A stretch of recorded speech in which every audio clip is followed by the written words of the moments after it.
What is going on, beautiful people? I am Lee Hammett, the self-aware diagnosed narcissist known as mental illness, and welcome to another episode of A Narcissist Explains. In today's episode, we're going to be talking about how narcissistic people, sometimes their accusations are actually confessions to things that they have done to you. Stay tuned, like and subscribe. Thank you.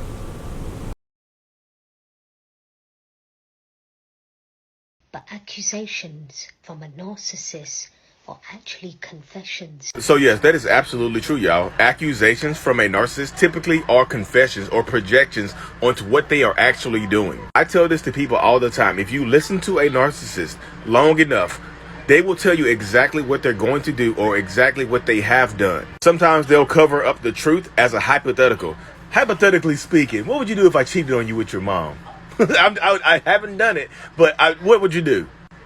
They will also absolutely accuse you of exactly what they are doing. Why you keep coming home late after work? Like, are you cheating on me?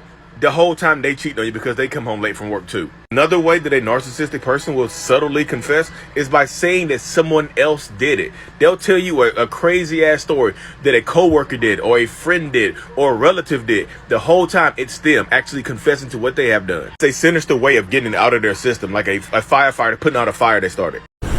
So welcome back, beautiful people. Like I said before, I'm Lee Hammett, the diagnosed narcissist. That creator right there who I stitched, her name is Manjeet Ruprai. She's a psychotherapist, clinical therapist. I'm gonna put her information right here so you can follow her on all platforms. But as you can tell from that video right there, like I said, that quick video, that a lot of times narcissistic people confess to what they do by accusing you of doing it. They, another name for that is projection. They're projecting what they have actually done to you, to make it seem like you did it to them, to make it seem like if they're cheating on you, they'll make it seem like you're cheating on them. They'll ask you, like, why are you cheating on me? Are you cheating on me? Why are you coming home from work late? To kind of some of the descriptions that I gave in the short video and things like that.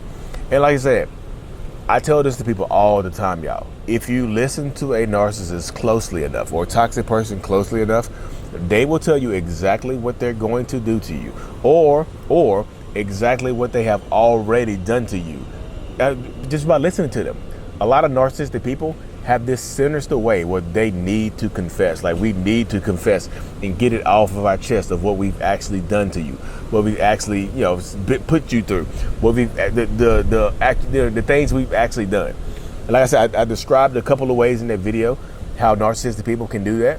One way that they will confess to you is by accusing you of it, by projecting it onto you. You did this. You must have done this. And it's really the shame and guilt of a narcissist that is bubbling to the surface, and they can't hold it in anymore. It's like coming to the surface, and it just gets up here and it pop. You did this to me, because and that just shows you how badly it would affect them if you did do the same things to them. Narcissistic people, when you feed them a taste of their own medicine, they typically spit it back up. Like, I don't like it. Because if you cheated on them, like they probably cheated on you, which is they're accusing you of doing, this shows you how bad that they will hurt you. And they're serious too, because they want to justify. It's another way for them to try to justify their actions, because somehow if you admit to it, or somehow if that narcissist in their delusional world convinces themselves that you actually did it, then they can justify their actions. Well, they did it to me, so I did it to them. I'm just getting back at them. You know what I mean?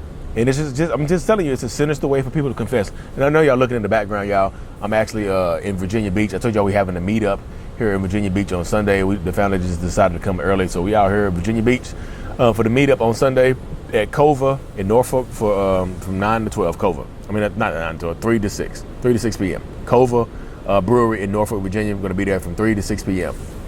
Okay, back to the topic at hand, y'all. And another way that narcissistic people kind of sinisterly confess is by saying that somebody else did it.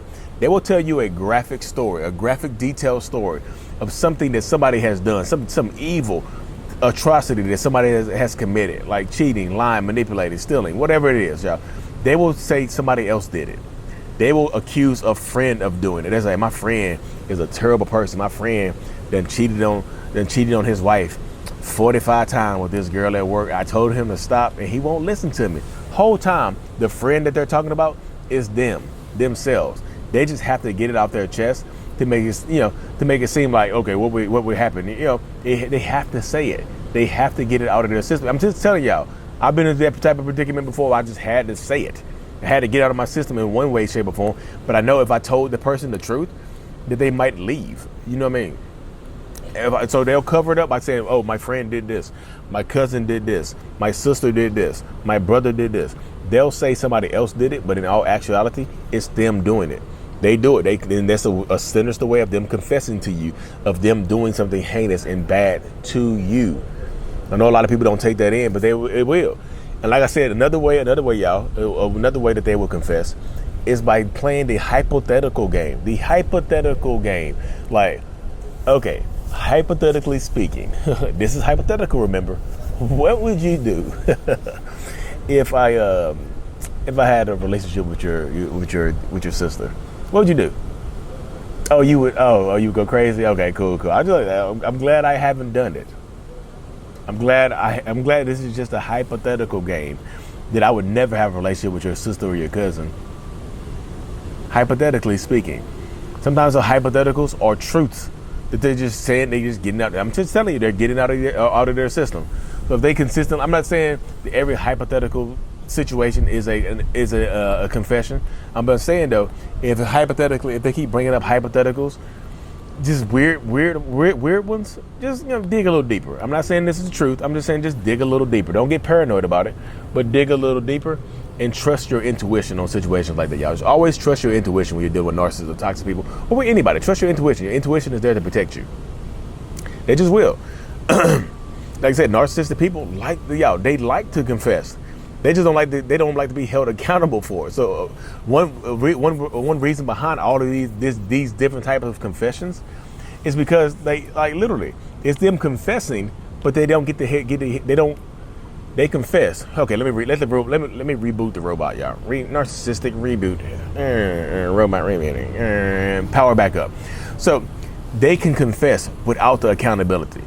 Because narcissistic people, we hate shame and we hate accountability. So if we confess in these ways, in these manners, we can get the confession out without the accountability, y'all. There's no accountability with it if it's a hypothetical, right? There's no accountability if it's my friend, right? There's no accountability if I'm accusing you of it, right? You see how that works right there? It's a way that they confess without confession, with avoiding accountability. And another way, y'all, I know I've detailed a few different ways, but another way a narcissistic person can do this, can confess to you, is they will joke about it. It's similar to hypothetical, but it's a joke. They'll cover it with a joke. And sometimes they'll say it seriously. It's like, hey, look, I'm cheating on you. I'm cheating on you with your brother. Just kidding. Hey, I'm cheating on you with your mom.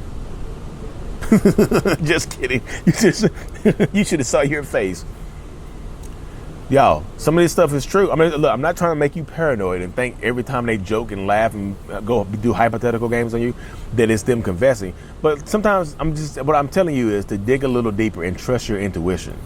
Dig a little deeper. I'm not telling you to just take it as automatic truth. I'm telling you to dig a little deeper, because I know a lot of people in my comment section of these videos, well, I'm an avoidant attachment and I do this. I accuse people. Doing this stuff does not necessarily make you a narcissist.